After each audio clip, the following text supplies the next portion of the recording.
do it right now. So let's make a formal introduction for our listeners. Good afternoon, good evening, actually, for you. My name is Claudio. I'm calling you from Washington, D.C. From the studio in Fairfax City. We're very humble and grateful that young man accepted our invitation to our show. Yeah, man, welcome to the show, man. Thank you, Claudio. It's really nice to be part of it. So let's start with the pandemic and the COVID and everything. So, we live in very difficult times. Touring musicians cannot tour. Government entities tell us that you need to postpone the show and this and that. Some people believe in the vaccine, some people don't believe in the vaccine or whatever. A lot of people are dying all over the world. How's the COVID has affected your sanity, your life, your inability to tour and everything in between, man? Well, it's on a personal level, it's been it's almost embarrassing to say, but it's been really good. So far, I have been free of the COVID-19. So that's been luckily, and all my family. But I have friends that have suffered, some musicians that has also suffered on different levels, both being infected. And a couple of trumpet players that I've been playing with have had some serious problems, and one was going to the hospital, and so this is really devastating.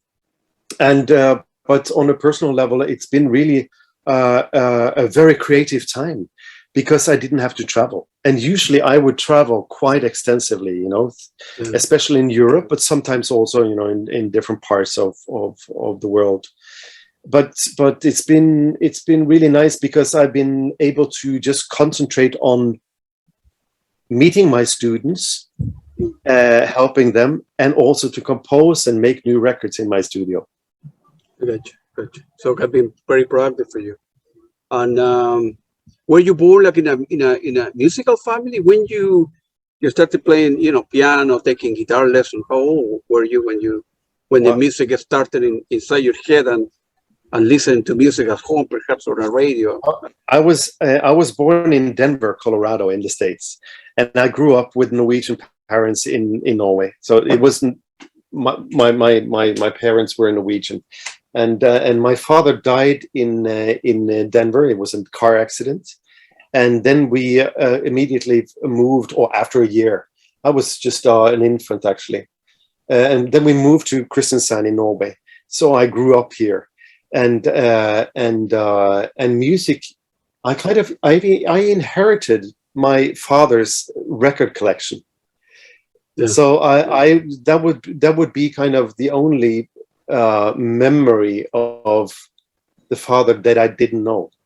So I would go through all his records, and by listening to all the great classical music, the Ravel, the Debussy, the Stravinsky, Grieg, Bach, Schumann, Schubert, Brahms, and all these things, then I would both get more close to my inheritance, of where I came from, but also it was my musical education, kind of. And later on in life, I would use that when I started working with samplers and stuff. Then I would use this record collection also to build collages that I could use in my productions. But of course, also I would in a very early age start, playing instruments. I used to play the violin or piano and stuff, and then one thing taking the other. Yeah, I got you. Well, and then beside the music collection that you inherited from your dad, when you were, 14, 15, what kind of music were you were back in Norway? What kind of music were you listening to? Was Led Zeppelin or Pink Floyd or? No, that was the I think that was the previous generation to me. I was born in '68. Yeah. So in that age, around 14, then I would listen to electro. Yeah. Coming out of Miami or New York, especially, I would listen to a lot of electro kind of stuff, like Hashim, Al Nafish, all the beginning of the electronic kind of hip hop kind of thing. But and of course the whole soul R&B kind of stuff, and the post disco stuff and all these kind of things. So we used to listen to a lot of music in my family, and we used to sit in the car. I remember we had a Renault 12, and me and my two siblings, we would sit in the back seat of the car, and we would sing harmony to Stevie Wonder and stuff like that, because we could, and we loved that kind of, the black music. That was really what we grew up with. Yeah. Wow. So it was maybe on a later point, maybe in when I was around, I must have been 15 or 16. Then I started listening to more European kind of music. You mentioned before we started in the interview, you mentioned people like Brian Eno and David Sylvian and a lot of that stuff, Ryuichi Sakamoto, and that's kind of also part of my DNA, so to say. Man, those are the best. Great people, man. I've been, as I say, very fortunate to have the means, right, to buy their music, and although I have not interviewed, it's music give me so much satisfaction, to go to a stereo downstairs and then put my headphone on it and drink like a beer and listen to David Sylvian or your stuff or Sakamoto. It's another world for me. For me, in many ways, the pandemic was great because I opened all the radios and I began interviewing and meeting great musicians. And I slowed down my life a lot. I was going too fast in my life, very, very fast. Yes, and all of a sudden, now you need to work from home and you need to slow down. And there's an expression here, as you must know, smell the roses. And I literally, I began to smell the roses, slow down and thinking, if I going to die, well, yeah, that's okay. But, what should I do for the next 30 years or whatever? And I rediscovered music again, and I began seeing the important things in life. I think that a lot of people have experienced just that, during the pandemic, and I think it also saved some lives. I mean, it took a great deal of lives, but it also saved some lives, especially in the world of the arts, where people have been working so hard. I'm not saying that this is the only, field that people have been working really hard, but especially in the arts, for the last, last 15 years, with the changes also in the music business, if you could call it that. The also what you mentioned before the interview started with, the fall of the whole vinyl or the CD or even the studio, the records, and also the income. So people within the music field have seen just a very different situation over the last at least 15 years or so. And on top of that, the pandemic comes and really hits you in the head. Absolutely right. So, but I think also you would, on the other hand, it would be interesting to see now and to listen to stuff that comes out when people have been in their beehives, working with a lot of music, and it's going to be a boom with a lot of releases after this, I think. Yeah, people in the United States are, at least in the people that I hang out with and when I live, people are going crazy because they cannot listen to music, right? So September 1st, that all the venues are opening up. So I'm seeing like 10-15 shows in it's between September 1st and October 15th. All great people are coming up because everybody's sleeping and the tickets go like that, I'm seeing the Eagles twice, and Genesis is going to be touring United States in November and part of December. I'm seeing them 4 times, 3 different cities. I want to take some days off, and I'm going crazy. Of course, on another level, Claudio, it's also, the pandemic opens up also possibilities for changing, for changes. it opens up possibilities for as Eric, my good friend and part of Punkt and Dark Star Safari, he was saying that, well, he was actually reading an article by an Indian poet, female poet, Roy Arundhati, saying that it's actually a possibility for us now to travel with less baggage, you know. Absolutely, absolutely. It's possible to throw away old ideas that doesn't work, and we could create a new world that we think is a better world. And especially with the younger generation, I think that this is, I really believe in the younger generation. And I see them all the time as my students, you know, at the university where I teach. The other thing is, like you say, well, for all these musicians, right, all over the world that have been on their studios at home, you know, working at home without being able to tour, a lot of great music is going to come out in the next 2 or 3 months. I believe coming so. out, you know. So, you know what I heard about the pressing situation for pressing plants that produces vinyl. Yeah. You know how long waiting list it is? It's like 8 months. Yes, wow. Something like 8 months. You know, that you have to be in advance.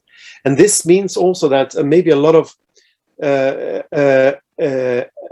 maybe some of the indie companies or indie record labels would not do vinyl because of the artists would like to, you know, they would like to have the record out as soon as possible, and they can't wait like a year for the vinyl.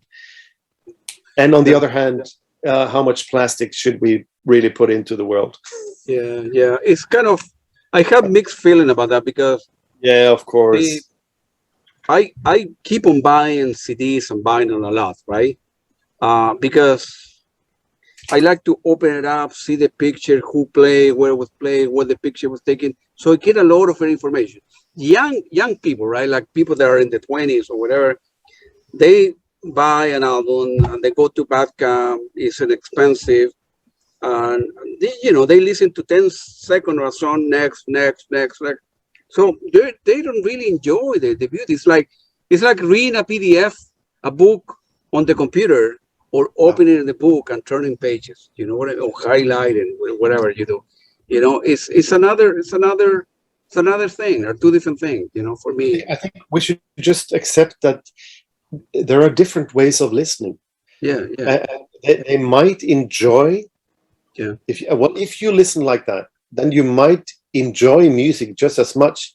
You just listen in a different way. So you listen more like in singles, like you would in the 50s or in the 60s. That was a 7-inch culture. So you would listen to 7 inches, and one by one you would listen to all of them. Not so much like full albums, because full albums came maybe, what should we say, around, you know, in the 60s, maybe late in the 60s it would be like full albums. But before that, it was mainly 7 inches, wasn't it? 7 inch, it was or cassette. So I think that it's I think it's just we have different ways of listening, and different music will be created, you know, for that in purpose. What's your opinion? Gotcha. What's your opinion of, you know, Spotify versus Bandcamp, for example, right? So you have your music in both, right? So well. The primer is a disaster for musicians, except for, you know, the really, you know, Ariana Grande or something like that. The big one, while the latter is something that an independent or, you know, left field kind of artist musician would earn some money off, you know. So I think that Bandcamp is definitely something that is really good for musicians. It seems like it's there for the music. I don't think that Spotify is really there for the music. The Spotify, well, for me, I use it. For me, it's great because I'm able to listen and discover a lot of new things. Yeah, so I mean, for me, it's a great tool, right? marketing your music, but you don't get any money. That you need to have like a million hits to get a $50. So it would have. I think that also. I mean, I love streaming. I think that is really beautiful. But most of the time, I'm doing research. You know, so I'm checking out new stuff, and then I might buy the album or something, or I just listen to that track by this artist. But so I listen to an enormous amount of music, but I don't buy that much music as I used to do. It's a different. But I have a great vinyl selection. Man, I need to visit you one day. Well, you should come and visit me here. You may have a lot of stuff. Yeah, I've been also invited me to the festival, the Punkt Festival. I will try to. It's very difficult for me to take time off in September, but I will have to go next time. And a lot of musicians in Germany have invited me to the house because they like the interview or whatever. So in Germany, I need to go to Munich, then I need to go to Berlin, and then Frankfurt and visit. I need more money and more time to do everything. But it's really lovely here for the festival, and the Punkt Festival is based on the idea of something that we figured out. We were thinking that because I had been working with live sampling for a number of years, something that I discovered that it's actually possible to sample musicians on stage improvising together, as opposed to just sampling from vinyl and using it in the studio when I do productions. Yeah. So I started that in '96 approximately, and so with Punkt, that was a bigger version of that. So instead of just sampling musicians on stage, we were thinking, why don't we just sample from concerts, and then we do like instant live remixes just after the concert is done. So sorry. And that's what we did. And the first time we did it, I think it was John Hassel, a John Hassel concert, and we did a remix with Sidsel Endresen and Erik Honoré and myself. And then immediately I just knew that this is, it's a new way of working. It's a new way of creating new music. All the stuff in all the Punkt Festival, all the creation are for sale? There are CDs somewhere somebody can listen to that or no? No, there's hardly anything that has been released. Was it recorded or no? Really? Everything has been recorded. So we will start next year by releasing the live remixes, and there's some really, really great stuff there. So it's like a huge collection of different things that I think that people would enjoy. Yeah, you have everything at home in your studio, waiting to be released. Right to my left here in the cupboard. I got you. And then this year the festival is going to be only 2 days, right? Well, it's 3 days. 3 days. So we start on with a concert with the Jazzland. Jazzland is a Norwegian record label that's been here for 25 years. Yeah. It was started by a good friend of mine, Bugge Wesseltoft. He's a keyboard player. You should check him out. Yeah. A fantastic keyboard player. He's a really, really open-minded person, and he asked a lot of artists to release music on his label. Mm. So they will have a celebration concert celebrating the 25th anniversary of Jazzland Records, and then we continue on the Friday and also Saturday. So on Sunday, everybody would be traveling back home to wherever hole they came from. Yeah. And then, Ivan mentioned that, and this year is going to be only Norwegian artists, right? Yes, and of course this is due to the pandemic. We also did that last year, and we also discovered that focusing on Norwegian artists is not a bad idea, because as you mentioned also that there's a lot of music and musicians coming out of it's unbelievable small country.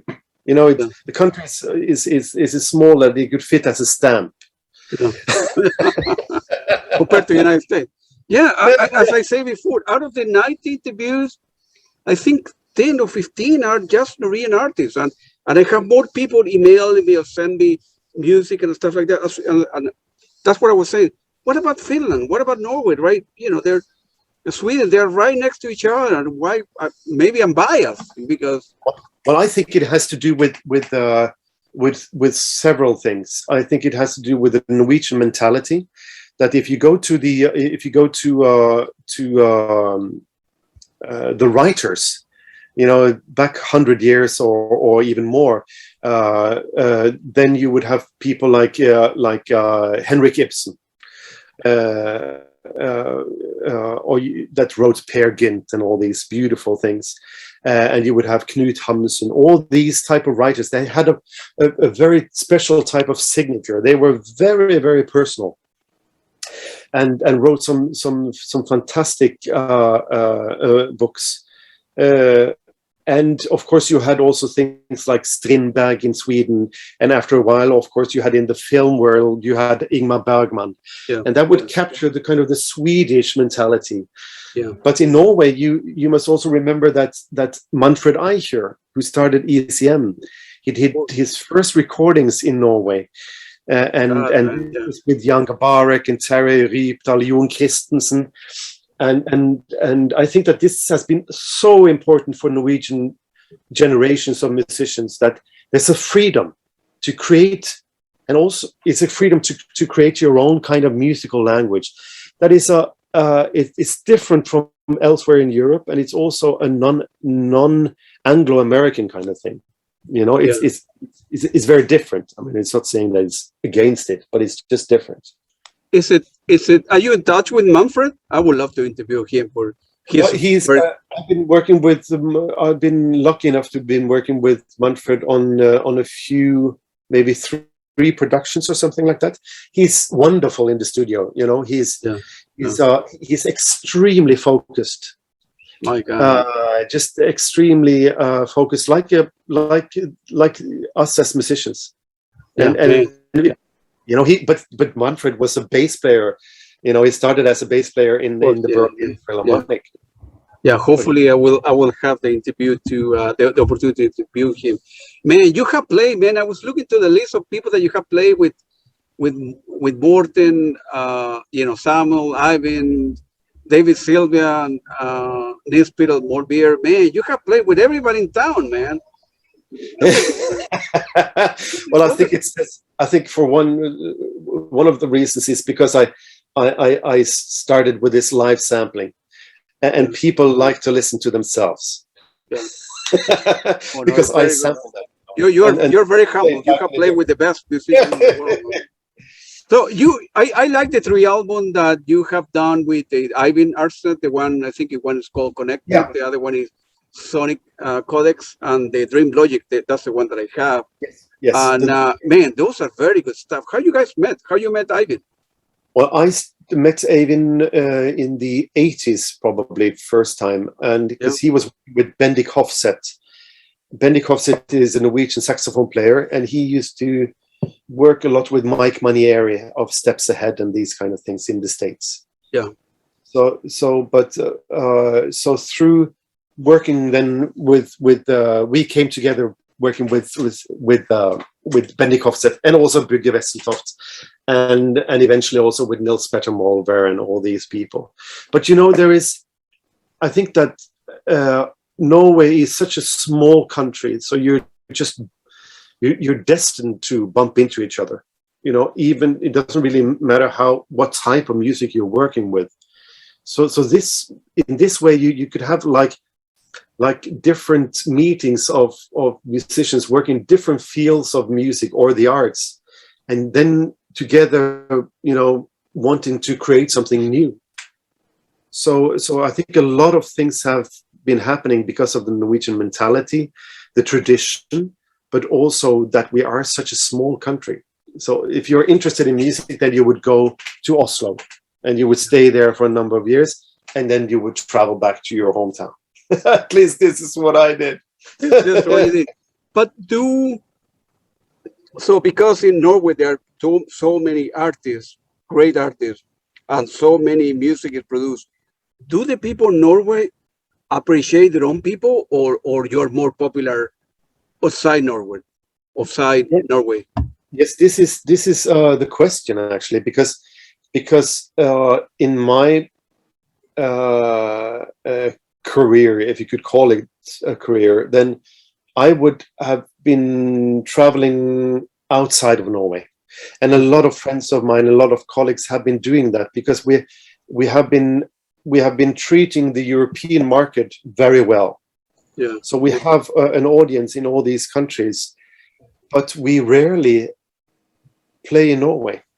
That's very strange. It is very strange. I mean, we do play in Norway, but maybe I play in Norway maybe twice a year or 3 times a year or something like that. And one of the concerts, one of the places is where I'm a promoter myself. Wow. At the Punkt Why you think is the case? Then the Norway folks don't appreciate their own stuff. No, I don't think it has to do with that. I think it has more to do with that we have been looking outside of Norway, and we just we've been traveling, and it's just I mean, you can't. It is only 12 months in a year, so you can't play all the time. On each chair that is in front of you, you can't step on it, and start playing. So yeah. I think that has maybe something to do with it. It's probably more complex than that, but at least on the surface, this is what it is. Yeah.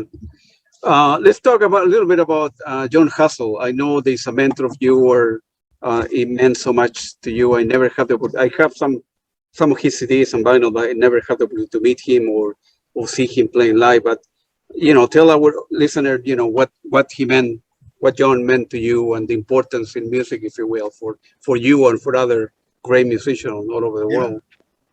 Well, John was in many ways a kind of a father figure, maybe. For a long period of time, because he came to my festival, or to our festival in 2005. He played the first concert, and he came back in 2007, and then he saw a performance that I did with some of my colleagues, and then he immediately just asked me if I would take part and be part of his band, his touring band. So we would then travel a lot together. I would probably I would have been traveling with him for 5 years. Yeah. Until 2012 or something like that, and also recording the ECM album. Last Night the Moon Came Dropping Its Clothes in the Street, with Manfred as producer, and we would, with meeting Brian Eno, and because John was, I think Brian was, what was that? I think John was the godfather of Brian's 2 daughters. So they were very close, and it was really strange for me to be part of the whole thing, and also of course to be able to contribute with what I had, but listening to John goes really further back than that. I through the first time I heard John was with David Sylvian, the Brilliant Trees album. Yeah. And then I started listening, going through the whole catalog with Dream Theory in Malay and Possible Musics and Power Spot and all these stuff. But it's something about listening to John that even in a distance, like on a record, or like for myself being, listening on a headset in a live situation, playing in the Carnegie Hall, you would listen to the trumpet of John Hassel straight into your ear, and then choose what to do with it, and to make harmonies with it, and to improvise together and stuff. It was just a beautiful thing, So we had a very nice relationship up until 2012, and then we, like with a lot of John's friends, it comes to a point where where he could be very rough. You know, he could be rough, especially on people that were very close to him. Really? Yeah, he could. But he was a very direct person, and just a yeah, I really loved him madly. Actually, I think he was just a very fantastic musician. I mean, he was just. A lot of people are in debt to John Hassel, I think. Yeah, yeah. Are you in touch with the family or family members? Yes, I was at the funeral, the digital funeral that was after he died. So he was in June there, and also I met a lot of people that I knew from before, colleagues and people that I hadn't known, you know, I never met that played with John also. So that was actually very beautiful. I think these type of digital funerals can be really beautiful. So that's a good thing, actually. In a way that you can see people that you haven't seen, or be introduced to people you have not met, or though you're not.